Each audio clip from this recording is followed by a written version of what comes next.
네, 2025년 첫 번째 수요 예배를 드릴 수 있도록 인도하시고 은혜를 주신 우리 하나님께 영광과 감사를 드립니다. 사랑하는 성도 여러분들에게 올 한 해 삶 속에서도 주님의 보호하심과 또 성령님의 인도하심 그리고 그리스도의 사랑을 매일 묵상하는 하루하루가 되시길 또한 소망합니다. 여러분, 한 해를 어떻게 시작하셨습니까? 이제 새해가 시작한 지 벌써 일주일이 지났으니까 이런 분주한 시간과 이런 흥분은 좀 지나간 것 같고요. 2025년이 시작되었다는 것이 온몸으로 실제 실감이 되고 느껴지는 시간이 되셨을 것 같습니다. 학생들은 다시 학교로 다 돌아갔고요. 직장인들도 본격적으로 새로운 일과를 시작하고 있을 것입니다. 저는 2024년 12월 중순, 그러니까 지난달 중순에 신학대학원이 3주간의 짧은 방학을 시작해서 잘 쉬고 충전하였고 이번 주부터 또 겨울 학기를 이제 시작했습니다. 저는 새로운 학기가 시작되면 항상 반복되는 패턴이 있습니다. 새 학기가 시작되고 시간이 지나서 학기의 중반쯤 되면은 우리 알고 지내는 우리 중고등부 교사 선생님들이나 또 청년들로부터 의뢰의 인사로 듣는 말들이 있는데, 전사님 학교 참 많이 힘드시죠? 아니면 많이 피곤해 보이세요? 이런 말들을 학기 시작하고 한 달 반쯤 되면은 꼭 듣습니다. 새 학기가 처음에 시작할 때는 참 맑고 밝았던 저의 얼굴이 지금 제 얼굴을 보시면 참 밝고 명랑해 보이지 않습니까? 지금 참 좋거든요, 지금은. 근데 이게 시간이 조금씩 이렇게 지나가다 보면은 이제 제 얼굴이 점점 지금 좀 썩은 얼굴이 되어 가는 것 같아요. 그래서 참 많은 과제로 이렇게 주어지는 에세이들과 이게 무수하게 읽어야 하는 많은 영문 서적들에 둘러싸여서 이렇게 죽상이 되니까 그런 말들을 참 많이 들었던 것 같습니다. 특히 학기 말이 되면은 이제 파이널 에세이를 준비하는 기간이 되면은 그 민감함이 이제 피크에 이르게 되죠. 그러면 예배가 끝나고 우리 중고등부 학생들이 전사님 집에 놀러 가고 싶어요. 그러면서 이렇게 찾아왔다가도 저의 표정과 그 분위기에 압도당해서 아닙니다. 건강하셔야 됩니다. 그리고 다들 다시 돌아갑니다. 그렇게 이렇게 참 피곤한 학기를 항상 보내는 것 같아요. 근데 지난 학기 마지막 파이널 이제 페이퍼를 준비하는 동안에 저희 학교 한 교수님으로부터 이메일을 하나 받았습니다. 우리 토론토 대학교에서 기독교 역사학을 거의 30년 가까이 가르쳐온 은퇴가 얼마 남지 않은 교수님인데요. 참 저를 많이 아껴주시고 또 관심도 많이 가져주세요. 근데 이메일에서 이분이 어떻게 말씀하시냐면은 너가 열심히 마지막까지 페이퍼를 준비하고 참 열심히 하는 것에 참 감사한다. 항상 네가 최선을 다하는 것을 알고 있다. 뭐 이렇게 말씀하시더라고요. 제가 뭐 그렇게 최선을 다하는지는 모르겠지만 또 그렇게 봐주시니까 너무 감사하더라고요. 그런데 그분이 이제 하시고 싶었던 말은 뭐냐면은 그런데 이 에세이가 제가 이렇게 집중하고 있는 에세이가 지금 하고 있는 사역과 앞으로를 위해 하나님께서 주신 비전을 위한 부수적인 배움의 과정일 뿐이지 지금 이 현재 인생의 전부가 이 페이퍼가 되어서는 안 된다라고 저한테 이메일로 그렇게 보내주셨더라고요. 어떻게 보면 좋은 성적을 받아야 한다는 강박관념을 가지고 있는 저에게 지금 하고 있는 공부의 본질적인 의미와 이유를 알려주는 것이었습니다. 좋은 성적을 받는 것도 참 중요하지요. 또 최선을 다하는 것도 참 중요할 것입니다. 그러나 더 중요한 것은 제가 지금 하고 있는 이 과정 중에서 하나님과 얼마나 친밀한 동행과 은혜를 체험하며 살아가고 있냐는 것이죠. 우리 신앙이나 공부든 무엇이 되었든 간에 우리의 삶의 본질적 이유와 도우심이 어디에서 오는지 그리고 어디를 향하고 있는지를 인지하고 있어야 합니다. 그리고 본질적 도움과 힘이 되시는 그분과 함께 우리가 항상 걸어가야 한다는 것이죠. 우리의 신앙생활이 때로는 하나님의 일을 한다고 하면서 우리 하나님이 그 안에 임재하실 공간을 열어두지 않습니다. 그분을 초청하지도 않으면서 하나님의 이름만 간판으로 우리가 내세웁니다. 그리스도께서 나의 능력과 소망이 되신다는 것을 다 알고 있지만 어느 순간부터 우리가 습관화되어 있고 제도화되어 있는 이 신앙의 프레임 속에서 예수님이 온전히 내 마음속에 머무는 것이 아니라 위기의 순간이나 아니면 특별한 이벤트의 순간에만 그분을 초청하고 그분의 존재가 지나가는 그러한 삶을 우리가 어쩌면 살고 있을 수도 있습니다. 우리 삶을 온전하게 이끄시는 분은 오직 예수님이십니다. 그분과 함께하는 신앙생활과 우리의 일상이야말로 우리 신앙의 기초가 되는 것입니다. 여러분, 기본이 얼마나 중요합니까? 공부를 하든 운동을 하든 기본기가 제대로 잡혀 있지 않으면 어느 시합에서도 우리가 승리할 수가 없습니다. 중심이 흔들릴 수밖에 없습니다. 신앙생활 오래 하였다고 하여도 그리스도께서 중심에 자리 잡고 있지 않으면요, 여러분 기도 5분 하는 것도 너무나 힘듭니다. 그리스도가 중심이 되지 않는 신앙생활에서 하나님의 도우심과 임재하심을 찾는 것은 모순적인 신앙의 모습입니다. 그렇기 때문에 여러분, 미국의 기독교 작가 필립 얀시는 그의 저서 내 안에 하나님이 없다, 참 유명한 책이었죠. 그래서 우리의 일상에서 하나님을 기억하기 위한 방법이 필요하다고 말합니다. 정말 예수를 믿는다는 크리스찬들이 하나님을 기억하는 분명한 일상의 습관이나 방법을 가지고 있지 않으면은 어쩌면 하루 종일, 어쩌면 일주일, 더 무서운 것은 한 달 동안에도 우리의 삶 속에서 하나님의 존재에 대한 필요성과 임재성을 전혀 느끼지 못하고도 아무 꺼리낌 없이 살 수 있다는 것에 대해서 경고의 메시지를 던집니다. 그래서 필립 얀시는 이런 질문을 던집니다.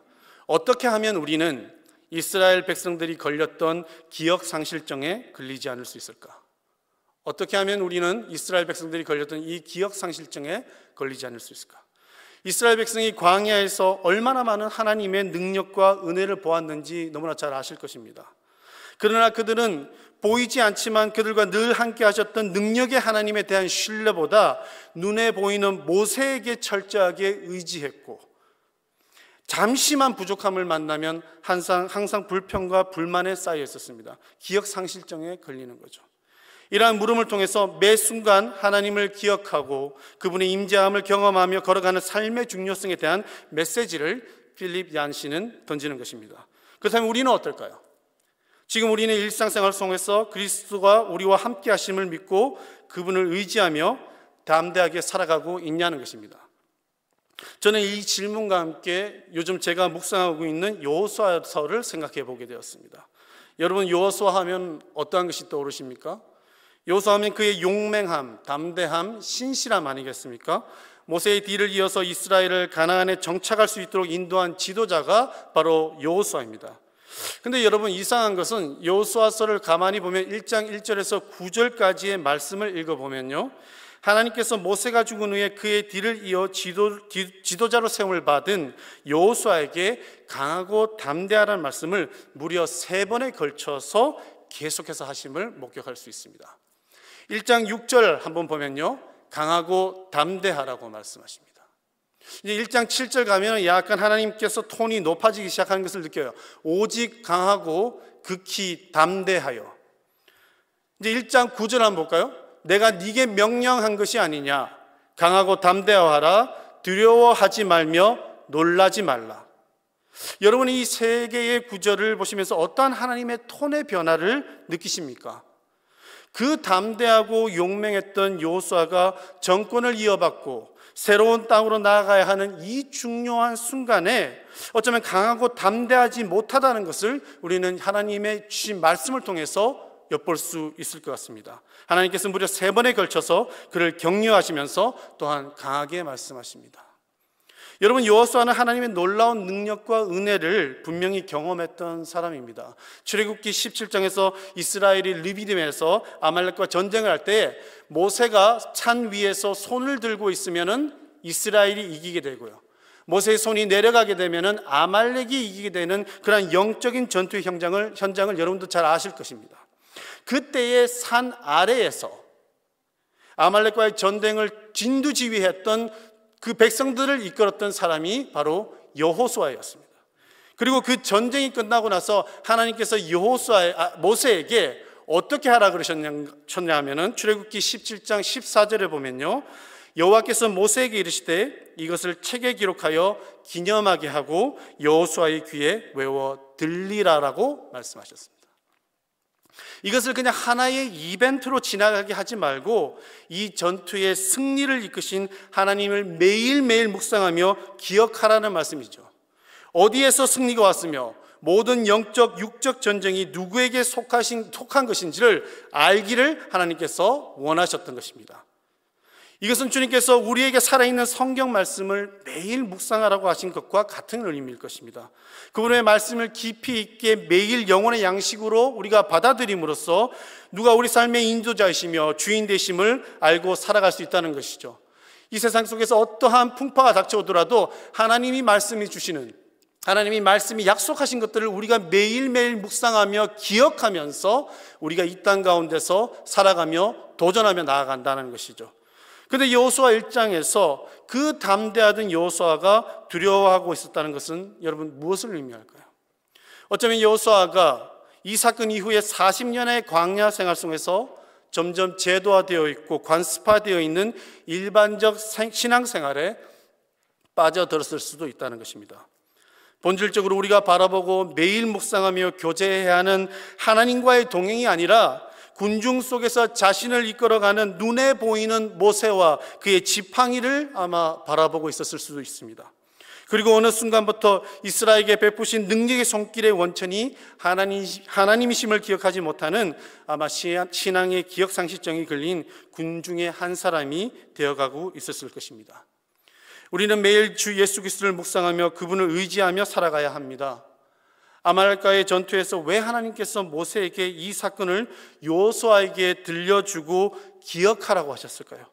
매일매일 동일하고 반복되는 우리의 삶이지만은 주님이 행하신 이 모든 말씀을 계속해서 묵상하고 기도하며 그분이 행하신 일을 기억함으로써 우리 주님의 놀라운 능력과 또한 앞으로 행하실 거룩한 일에 대한 기대를 가지며 살아가는 것이죠. 그리고 주님과의 동행을 통해서 그분을 철저히 신뢰함으로써 세상과 사탄의 어떠한 공격에도 넘어지지 않는 믿음을 가지라는 것입니다. 여러분, 성경에는 두려워하지 말라는 말이 공교롭게 해서 365번이 나온다고 합니다. 어떤 사람들은 366번이라고 하는 사람들도 있는데요.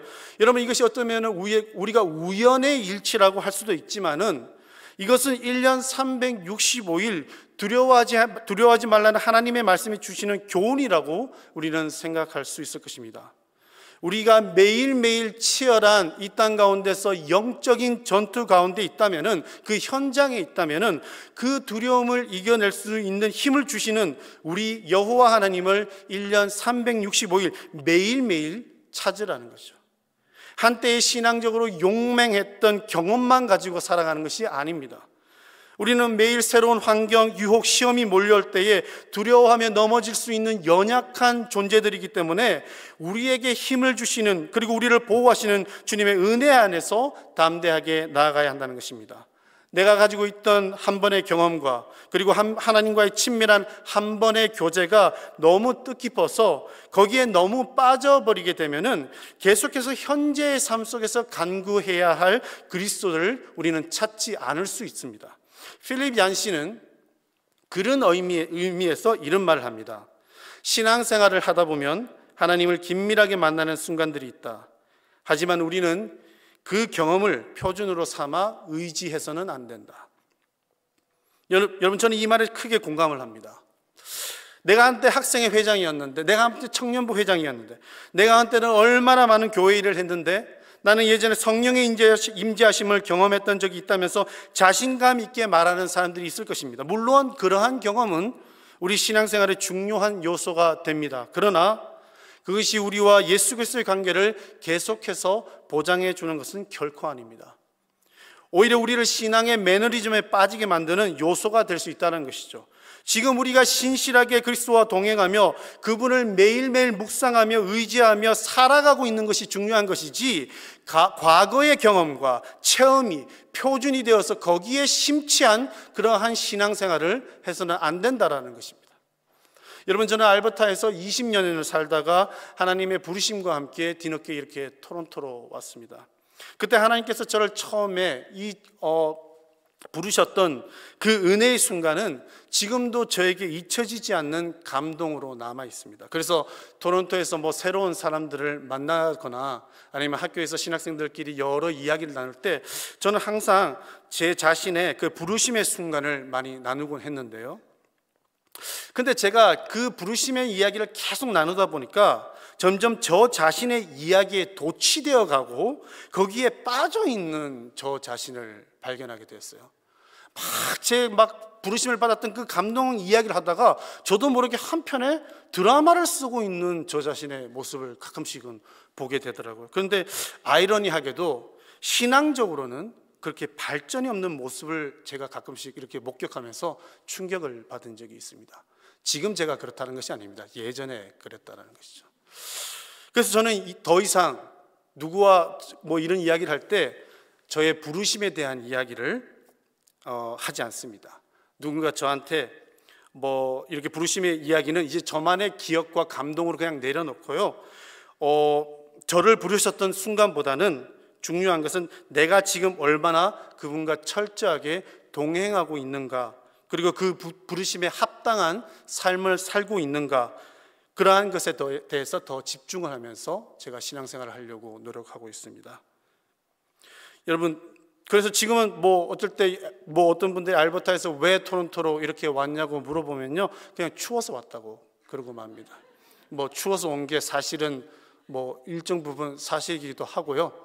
요즘은 또 에드먼튼이 더 따뜻하다고 하더라고요. 어쨌든 그래서 요즘은 왜 왔냐 그러면 그냥 날씨 때문에 왔다, 그냥 대충 둘러대지 저의 막 이런 부르심에 대한 이야기를 그렇게 길게 하고자 하지 않습니다. 여러분, 오늘 고린도전서에 나오는 고린도 교회도 분명히 예수 그리스도의 십자가의 은혜와 부활에 대한 확신을 가지고 교회의 사명을 감당한 적이 있었습니다. 그러나 그들의 삶 속에 우상이 들어오고 신앙의 기본이 흔들리기 시작하면서 예수 그리스도가 그들의 마음속에 중심이 되지 않습니다. 그들이 가지고 있는 가치관과 경험을 가지고 교회를 섬기기 시작합니다. 그러니 교회는 여전히 영적인 미성숙함을 드러내게 되고 명목상의 그리스도만 존재할 뿐이니 교회 안에 항상 분열과 파당이 생기고, 그리고 공동체의 덕이 되지 않는 악한 영들이 그 안에 자리를 잡게 되는 것입니다. 여러분, 우리는 모두 알고 있습니다. 오직 승리의 열쇠는 우리 그리스도시라는 것을 우리는 모두 알고 있습니다. 우리 삶과 예배의 모든 영광은 그리스도의 임재 안에서 이루어질 때만 비로소 하나님께서 그 뜻과 영광을 받으신다는 것을 우리는 모두 잘 알고 있습니다. 그리스도의 이름과 그분이 하신 놀라운 일들을 찬양하지 않고 묵상하지 않는 예배는 우리 하나님께서 절대 받지 않으십니다. 그러니 사도 바울은 오늘의 고백, 우리 주 예수 그리스도로 말미암아 우리에게 승리를 주시는 하나님께 감사하노니, 이 말씀의 의미를 우리에게 꼭 이해하고 기억하기를 강조하는 것입니다. 오늘날 우리가 취하는 영적인 승리는 내가 하는 것이 아니라, 나의 경험이 아니라, 그리고 투쟁해가지고 우리가 쟁취할 수 있는 것이 아니라 온전히 하나님이 주신 거룩하신 은혜 곧 예수 그리스도를 통해서만 이루어진다라는 것입니다. 예수 그리스도를 이 땅에 보내신 하나님의 뜻은 너무나 명확하고 확실하지 않습니까? 그분이 우리를 대신하여 지신 저 십자가의 도와 그분의 부활이야말로 우리가 믿고 따라야 할 분명한 길이며 진리이며 생명일 것입니다. 예수님께서 십자가를 통하여 하나님의 뜻을 이루시고 승리하셨습니다. 그러나 고린도 교회는 세상 문화를 교회로 들여오면서 예수 그리스도의 십자가에 대한 의미를 잊어버리게 되고 자신들을 자랑으로 삼으며 썩어질 것을 통하여 만족하는 삶을 살고 있었던 것입니다. 사도 바울이 고린도전서의 마지막 부분에서 부활장이라고 일컫는 이 고린도전서 15장을 제시한 것은 썩어질 것을 승리의 요건으로 살아가는 우매한 사람들에게 예수 그리스도의 십자가의 도와 부활하심이야말로 우리가 이 어지러운 세상 속에서 살아남을 수 있는 승리의 기림을 전하기 위함입니다. 왜냐하면 이 십자가는 여러분 곧 승리이기 때문입니다. 우리는 십자가를 생각할 때 주로 예수님의 고난, 아픔, 헌신을 중심적으로 생각할 수 있습니다. 물론 그것도 맞는 거죠. 그렇지만은 여러분, 십자가는 또한 그분의 승리하심을 나타냅니다. 예수님께서 그 무섭고 두려운 십자가를 담대하게 우리를 위하여 받아들이시며 조롱과 핍박을 견디어내고 마지막에 다 이루었다고 선언하시는 그 순간 우리 주님은 승리하셨고 그리고 승리의 부활을 하셨던 것입니다. 그러기에 믿는 우리 사람들이 마음속에 항상 간직하고 묵상하고 기념해야 하는 것은 바로 예수님의 십자가의 승리와 그 은혜입니다. 그것은 여러분 우리가 고난주간에만 깊게 생각하고 부활절에만 특별하게 예배드리는 것이 아니라 우리가 매일매일 감사하고 기념하며 묵상해야 할 성도의 신앙의 기본적 자세일 것입니다. 그리스도 몸된 교회의 직분자의 사명을 담당하기 위해서는, 그리고 세상 속에서 성실하고 신실하고 진실한 하나님의 일꾼으로 살아가기 위해서는 오직 십자가의 능력과 은혜를 믿고 나아가야 합니다. 여러분, 우리의 신앙생활이 얼마나 어렵습니까? 누군가의 말로 쉽게 상처를 받을 수 있고요, 열심히 한다고 해도 오히려 좋지 않은 결과를 맞이할 때도 있습니다. 우리가 열심히 했는데 비난의 대상이 될 수도 있습니다. 그러나 그러한 가운데서도 우리가 온전히 예수 그리스도의 십자가를 매일매일 묵상하며 생각하는 사람들은 우리의 참된 위로자, 우리의 참된 위로자 되시는 그분을 통하여 분명한 위로를 받고 새 힘을 얻을 수 있습니다. 그러나 나의 힘으로, 나의 재력으로, 나의 능력으로, 경험으로 모든 것을 이기며 나갈 수 있다고 생각한다면 여러분, 우리는 그것이 무신론자들과 결코 다를 게 하나도 없다는 것입니다.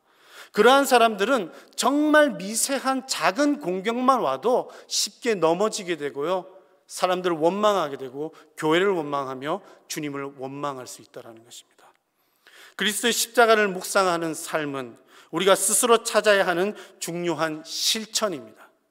이것은 주님께서 행하신 놀라운 일들을 믿으며 승리의 원천이 되시는 주님과 동행하는 훈련이자 또한 신실한 삶으로 이어지기 때문입니다. 여러분, 우리가 의미 없이 따르고 행하는 세상의 기쁨들을 우리가 매일매일 조금씩 주님 앞에 그냥 내려놓고요, 일상 속에서 하루에 5분만 아니면 10분만 주님께서 주신 그 십자가의 은혜와 승리를 매일 묵상하는 습관을 가진다면 그 짧은 5분을 통해서, 그 짧은 10분을 통해서 우리의 하루를 살아갈 수 있는 힘과 능력을 주님께서 분명히 주신다는 것입니다. 그리스도의 십자가는 우리에게 없는 힘을 가지고 있기 때문입니다. 우리에게 결코 찾을 수 없는 능력, 우리가 세상 속에서 아무리 파고 뒤벼봐도 찾을 수 없는 능력이 바로 그 예수 그리스도의 십자가 안에서 우리에게 전해지기 때문입니다. 그렇기 때문에 우리가 예수 그리스도의 십자가를 매일 묵상하고 생각한다면 우리는 우리의 삶을 절대로 헛되게, 한순간도 헛되게 살지 못한다는 것입니다. 여러분, 유명한 전쟁 영화 중에서 1998년에 개봉했던 라이언 일병 구하기라는 영화가 있습니다. 여러분들 어떻게 보면 설교 시간에 이런 영화에 대한 이야기를 많이 들어보셨을 수는 있어요. 스티븐 스필버그 감독이 아카데미 감독상을 받은 아주 잘 만들어진 전쟁 영화입니다.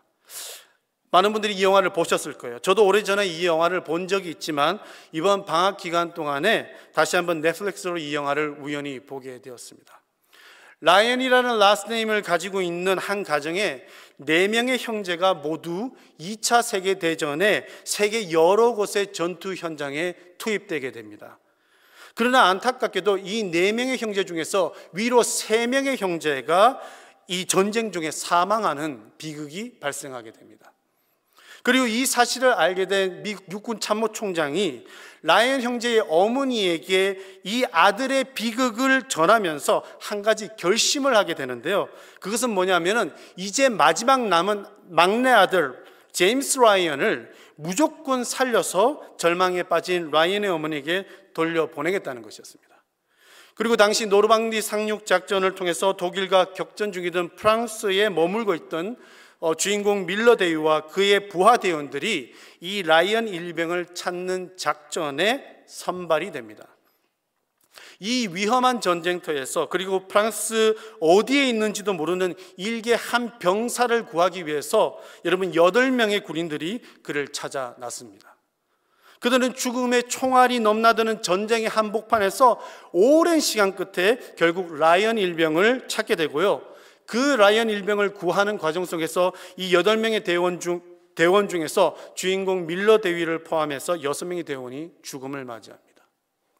자신을 위해서 죽어가는 이 대원들을 바라보며 라이언이 큰 슬픔 속에 빠져 있을 때에 밀러 대위가 마지막에 마지막 유언과 같은 말을 라이언에게 남깁니다. 우리의 희생이 헛되게 하지 말라. 또 어떤 번역을 바라보면요, 우리의 희생이 헛되지 않게 잘 살아라, 이렇게 번역이 되어 있기도 합니다. 너 하나를 살리기 위해서 이 지옥과 같은 전쟁터에서 생명을 바친 이 전우들의 헌신과 은혜를 절대 잊지 말고 잘 살아라라는 거죠. 마치 예수님께서 이 땅에 십자가의 죽음을 통해서 보내신 메시지가 이것이 아니겠습니까? 하나님의 아들이 육신을 입어서 우리 죄인의 인간을 위하여 이 땅에 오셨고 십자가에서 그 생명을 다하여 우리를 지켜내셨습니다. 그리고 그분이 우리에게 원하시는 것은 다른 것이 아니라 당신의 희생이 헛되지 않게 거룩하고 의미 있는 삶을 살아라는 것이죠. 여러분, 이 영화의 마지막 부분에 시간이 흘러서 이제 라이언 일병이 노인이 되어가지고요, 노인이 된 라이언이 그의 자녀들 그리고 손주들을 데리고 밀러데이와 자기를 위하여 희생한 대원들의 묘지에 와서 참배를 합니다. 그리고 눈물을 흘리며 그가 고백을 합니다. 대위님께서 저를 살리시고 돌아가실 때 하셨던 그 말씀, 우리의 희생이 헛되지 않게 잘 살아라는 그 말씀을 매일매일 묵상하고 매일매일 생각하고 살았습니다. 이거 영화에 그대로 나오는 대사입니다. 내가 당신들의 죽음을 매일매일 생각하며 살았습니다. 이렇게 하는 거예요. 그리고 정말 열심히 살았습니다라고 밀러 대위의 묘지에서 눈물을 흘리며 고백을 합니다. 그 마지막에 절규하며 고백하는 라이언의 모습을 보면 그가 정말로 한시도 허투루 살지 않고 매일 그들의 희생을 생각하며 살았음이 느껴집니다. 아무 관계도 없던 이들이 희생을 통해서 새로운 삶을 살고 있다면 그 삶의 한순간 한순간이 얼마나 소중한 시간이겠냐는 것입니다. 우리는 예수 그리스도께서 인류를 구하기 위해서 오셨다는 이 말이 너무 광범위하게 들려가지고 나 한 사람을 위한 희생을 생각하지 못할 때가 있습니다. 그러나 예수님은 깊은 의미에서 바로 보면은 여기 있는 우리 한 사람 한 사람을 위해서, 여러분 한 사람 한 사람, 저 한 사람 한 사람을 위하여 그 귀한 은혜와 희생을 감당하셨습니다. 그리고 오늘 우리에게 값진 새 삶을 주신 예수님께서 바라시는 것은 우리가 의미 있고 승리하는 삶을 살기를 원하십니다. 바로 예수님과 함께 바로 승리하는 삶을 원하신다는 것입니다. 십자가를 통하여 승리하는 삶을 깨달은 제자들과 1세기의 우리 신앙의 선조들은 이러한 예수님의 십자가를 맞이하고 경험하면서 두려워하지 않고 담대한 마음으로 자기들의 기업들을 다 포기하고 자기의 생명까지 내놓으면서 복음을 전할 수 있었다는 것입니다. 오늘 이 땅 가운데서 그분의 헌신과 사랑을 간직하며 살아가는 우리가 추구하며 살아가야 하는 비전은 결국 모든 삶의 근원이 되시고 독생자 예수 그리스도를 우리의 대속죄로 주신 하나님의 영광을 위하여 사는 것입니다. 우리가 하는 모든 주님의 일, 주의 교회에서 맡은 모든 사명과 직분, 세상을 살아가는 데 주신 인생의 직장, 공부, 모든 것이 우리 하나님께 영광 돌리고자 하는 그 중심에 있다면은 주님은 이 모든 사명들을 헛되게 하지 않으시며 거룩한 주님의 용사들로 우리를 세워주시고 계속해서 인도해 주실 것입니다. 여러분, 우리는 새로운 2025년 새로운 한 해를 살아가고 있습니다. 올 한 해 기쁜 일들도 많겠지만은 아마 참 많은 역경과 공격과 사탄의 그런 유혹들이 많이 있을 것입니다. 그럼에도 불구하고 우리가 올 한 해를 담대하게 나갈 수 있는 것은 내게 능력 주시는 자 안에서 내가 모든 것을 할 수 있다는 그 믿음과 소망이 우리 안에 있기 때문입니다.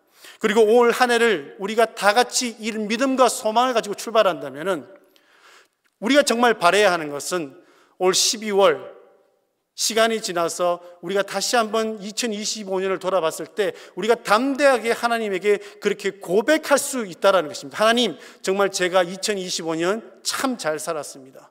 하나님, 2025년 제가 최선을 다해서 주님과 동행하였습니다. 그렇게 고백할 수 있다는 것입니다. 여러분, 더 큰 의미에서는, 그리고 더 큰 비전은 주님이 다시 오시는 그날에 우리 주님께서 우리를 맞이하실 때에 우리가 기쁨의 눈물을 흘리며 주님, 저 정말 최선을 다해서 제가 정말 주님께서 주신 삶을 살았습니다, 이렇게 고백할 수 있다는 것이죠. 여러분, 이제 시작한 우리 2025년과 우리의 새로운 비전과 소명을 가지고 하나님, 정말 잘 살겠습니다, 최선을 다하게 살겠습니다, 우리 주님의 십자가의 도가 아깝지 않도록 제가 능력껏 주님과 함께 동행하겠습니다. 그렇게 고백하는 우리 모든 본하나님교회 성도님들과 제가 될 수 있게 되기를 주 예수 그리스도 이름으로 간절히 축원합니다. 아멘.